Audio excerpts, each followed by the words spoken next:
Olá, nós somos do grupo 2 e vamos falar sobre planejamento e ecologia da paisagem e infraestrutura verde. A ecologia da paisagem, né, ela tem duas definições para as palavras. Ecologia é a ciência que estuda a relação dos seres vivos entre si e o meio que eles vivem, né? E a paisagem é a extensão do território que o olhar alcança. É uma vista panorâmica de um conjunto de componentes natural ou não. A ecologia de paisagem tem como objetivo promover a interação das ações antrópicas com o meio ambiente e, assim, minimizar os impactos. O termo ecologia da paisagem foi utilizado pela primeira vez em 1939 por Karl Troll, que posteriormente chamou de geoecologia. No Brasil, ainda tem poucos estudos nessa área, ainda é pouco aplicado, pouco estudado, e o grande desafio da arquitetura da paisagem e do urbanismo é saber como articular os diferentes pontos de vista da sociedade e da ciência. O planejamento ecológico ele foi sintetizado em 5 passos por Foster. O primeiro, que é a abordagem de adequação à paisagem 1, ele começa caracterizando a paisagem de forma qualitativa. E depois dessa caracterização, ele consegue determinar as áreas adequadas para a ocupação humana. Já a abordagem 2, né, a abordagem de adequação à paisagem 2, ele junta, né, a primeira definição, né, essa caracterização que ele fez, mas junto com ela ele soma os fatores sociais e culturais e tecnológicos. O tópico 3, a abordagem da ecologia humana aplicada, o foco já recai nas interações entre os habitantes da região e o ambiente biofísico. O 4, que é a abordagem da ecologia da paisagem aplicada, ele foca nas interações dos diversos elementos da paisagem e o processo desse planejamento. E o quinto e último, a abordagem ecossistêmica aplicada, ele analisa a estrutura e a função dos ecossistemas e como ele responde aos distúrbios naturais ou não. E Foster, ele foi um arquiteto, né? E inclusive ele faleceu esse ano. Urbanismo e ecologia da paisagem. Os conceitos da ecologia da paisagem aplicada ao planejamento urbano podem favorecer a hierarquização dos fragmentos de vegetação, identificando os de maior importância segundo os modos de ocupação dos setores da sociedade. A ecologia da paisagem inserida no urbanismo, ela é considerar o homem como parte da natureza e os sistemas naturais como parte do desenvolvimento.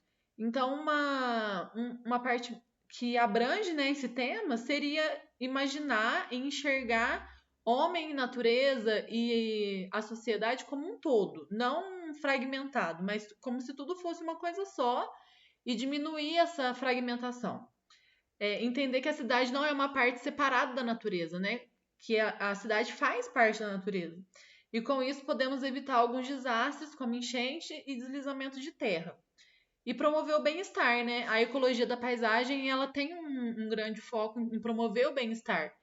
E quando a gente enxerga a cidade como parte da natureza e um precisa do outro e um complementa o outro, a gente consegue habitar melhor, né?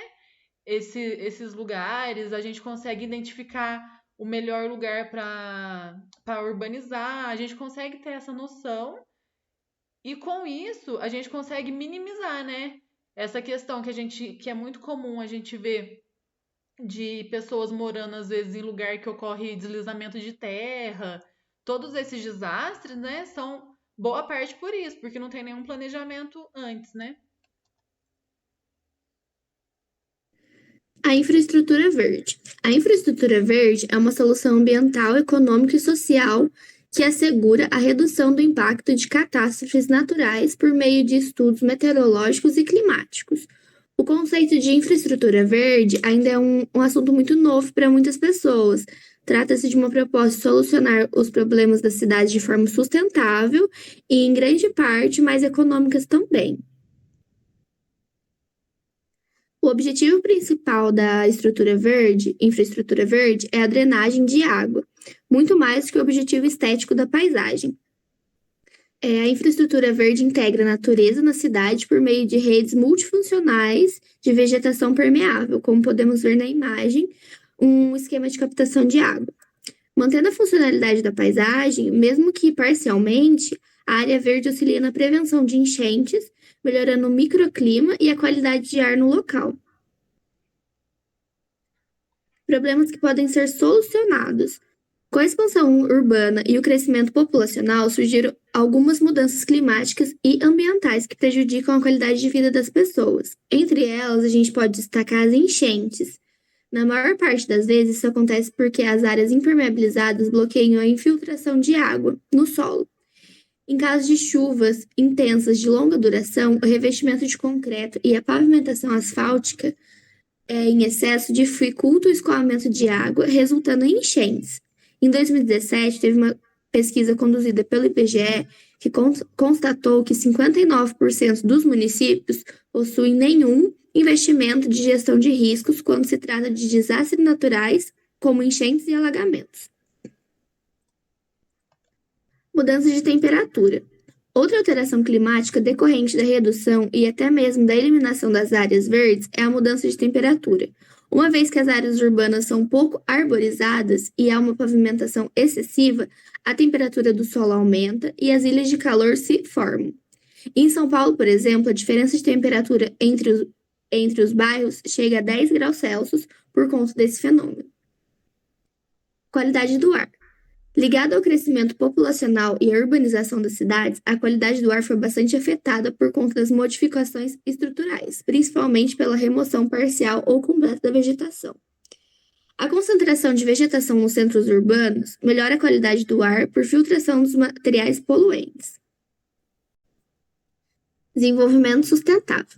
A infraestrutura verde é uma solução que contribui para o plano dos 17 Objetivos de Desenvolvimento Sustentável, desenvolvido pela ONU. É um plano com 17 metas que devem ser cumpridas até 2030, com o objetivo de diminuir os problemas com maior impacto na população global. Um exemplo é o Objetivo 11, que é tornar as cidades e comunidades mais inclusivas, seguras, resilientes e sustentáveis. Entre as metas desses objetivos estão reduzir significativamente o número de mortes e o número de pessoas afetadas por catástrofes e substancialmente diminuir as perdas econômicas. Reduzir o impacto ambiental negativo per capita das cidades, inclusive prestando especial atenção à qualidade de ar, gestão de resíduos, municípios e outros. Proporcionar o acesso universal a espaços públicos, seguros, inclusíveis, acessíveis e verdes, particularmente para mulheres e crianças, pessoas idosas e pessoas com deficiência. E a conclusão, né, que a ecologia da paisagem é vista por uma abordagem sistêmica, abrangente e multidisciplinar, onde o objetivo é conservar a biodiversidade, fornecer os serviços ecossistêmicos e promover locais para habitação humana.